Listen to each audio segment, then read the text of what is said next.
نحمده ونصلي على رسوله الكريم اما بعد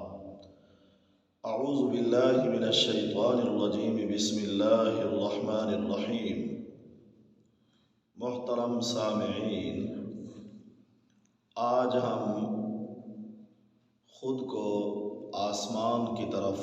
اڑنے کی تعبیر کو بیان کریں گے۔ آسمان کے اوپر خود کو دیکھنا یا آسمان کی فضاؤں میں خود کو اڑتے ہوئے دیکھنا، یا پھر آسمان کی طرف اس نیت سے جانا کہ میں آسمان تک پہنچ جاؤں، یا اس نیت سے خواب کے اندر آسمان کی طرف اڑنا کہ میں آسمان تک پہنچ کر واپس نہیں آؤں گا۔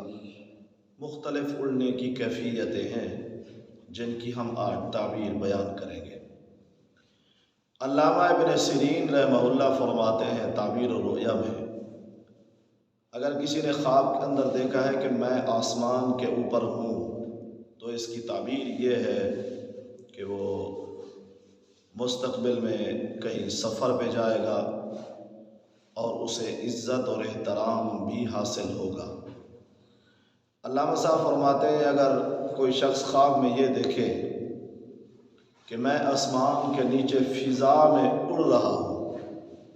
تو اس کی تعبیر یہ ہے کہ خواب دیکھنے والا سفر پہ جائے گا، اسے نعمت اور برکت حاصل ہوگی اور اس کا سفر بھی خیر سے اچھا اور بہتر رہے گا۔ اور اگر کسی نے خواب کے اندر دیکھا ہے کہ میں خواب ہی میں اڑ رہا ہوں اور خواب میں میری نیت ہے کہ میں آسمان تک پہنچ جاؤں تو اس کی تعبیر الرؤیا میں علامہ صاحب فرماتے ہیں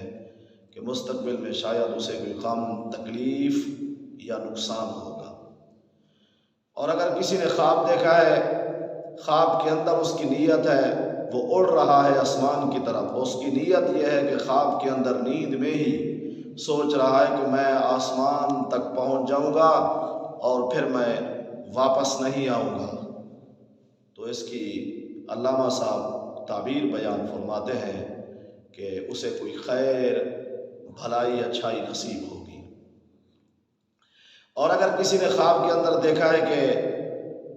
آسمان سے اذان کی آواز آ رہی ہے یا کوئی شخص آسمان سے اسے بلا رہا ہے یا اس کی آواز سنی ہے تو علامہ صاحب فرماتے ہیں اس کی تعبیر بھی اچھی ہے، اسے خیر، بھلائی نصیب ہوگی، اسے اچھائی کرنے کا موقع ملے گا۔ علامہ صاحب فرماتے ہیں اگر کسی نے خواب کے اندر دیکھا ہے کہ آسمان سے کوئی پرندہ اس کے ساتھ باتیں کر رہا ہے، بندہ خود کو زمین پہ دیکھ رہا ہے اور آسمان سے کوئی پرندہ ہے جو اس کے ساتھ باتیں کر رہا ہے، تو علامہ ابن سیرین رحمہ اللہ فرماتے ہیں اس کی تعبیر یہ ہے کہ وہ مستقبل میں خوش و خرم رہے گا، اطمینان والی زندگی اسے نصیب ہوگی اور اسے نعمتیں حاصل ہوں گی۔